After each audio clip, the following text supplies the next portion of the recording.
Hi, I'm Duffy Dixon with Duffy Dixon Media. Hi, I'm Lashina Recruitalina Matthews with Love What You Do, LLC. And hi, my name's Aaron Wynn, and I'm with Hunter Recruitment Advisors. And today we're going to continue our series of how to prepare for Zoom interviews or for just Zoom meetings. Today's focus is going to be on sound, and my friends Duffy and Lashina are going to help us talk a little bit about that. You know, Duffy, the first thing that I always think about when it comes to sound is, how do I sound? You know, what's my voice sound like? Does it sound weird? What are some tips that you think we should think about? Well, yeah, practice is number one because we all sound a little different when we're being recorded. The other thing I would say is volume. So a lot of people who are used to doing big conferences in person are now doing it online. There is a difference, okay? So instead of using I'm on stage, hello everybody, it's great to see, that does not work for Zoom because you're talking about face-to-face technology. Think more like sitting around with coffee or like we're doing a conference call. So your volume doesn't have to be huge. I mean, you have a microphone and the microphone is going to make you plenty loud. So practice ahead of time. There are always audio settings and most applications will say test your audio ahead of time. If there's any sort of level, you don't want to be hitting one side or the other. You don't be too low or too high. And again, call a friend, set up a Zoom call and say, how does this sound? How does this sound? For women, make sure you keep your voice low because we have a tendency when we get all excited, start talking our voice. Nobody likes high-pitched noises. That's what I would suggest. It's volume and how much volume you're giving. That makes sense. And to piggyback on what you talked about, the pieces of equipment that you could look at are everything from earbuds to wireless headphone sets or to just using the microphone on your computer. But Lashina, even though we've gotten the stage set and did what Duffy said in terms of practice, what are some things that you tell your candidates when they're getting ready for their interviews? The most important thing, tell everyone in the house that you are about to go on to a video interview. That cannot be something that you leave up to chance. And this is our new norm, right? You know, employers understand that you have kids at home, you're doing homeschooling, you have spouses in the home. So they understand that you're going to have some of that noise that's just natural to your surroundings.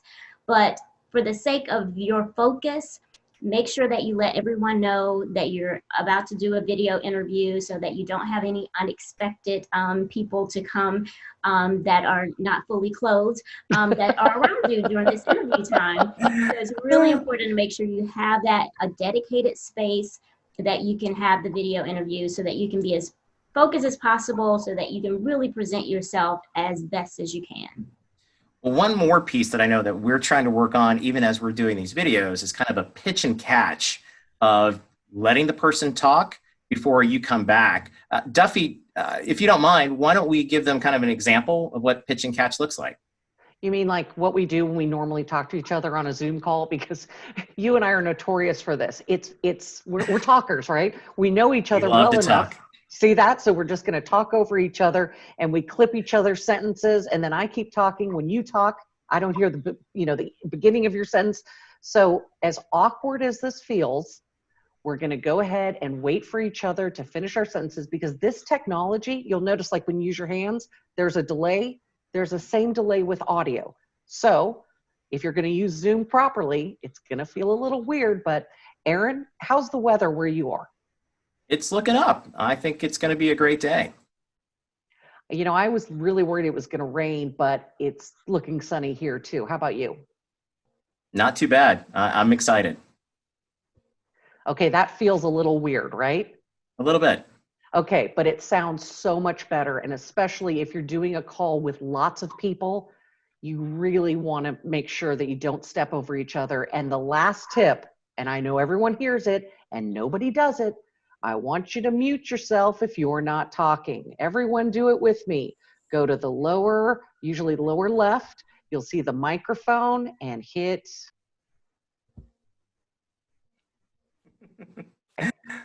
That's what you do. And trust me, it makes everything better because background noise, as Lashina said, sometimes is going to happen. If you're not the one presenting, just help yourself. Just turn off your mic. Lashina, this whole pitch and catch thing too can play a little bit of havoc if you're a hiring manager. Um, what do you recommend to them? What do you say to them? Hiring managers really need to make sure that they close their question. Sometimes people tend to have a question, and in person, it can feel natural to still continue to say the question, expecting the other person to chime in. But you really have to make sure that you come to a complete halt with your question to give the other person the chance to come in and respond to the question. That is so super key. And the same thing for the interviewee, to wait for that pause so that you're not over talking the interviewer, so that you can make sure that you get the full question. So it's just really that timing of things and making sure that it comes to a complete sentence. That makes sense. Well, I think we pretty much covered everything that we can on the sound piece. But if you're interested, please continue to listen to our series. And we thank you so much for taking the time to listen to our Zoom interview and meeting on sound.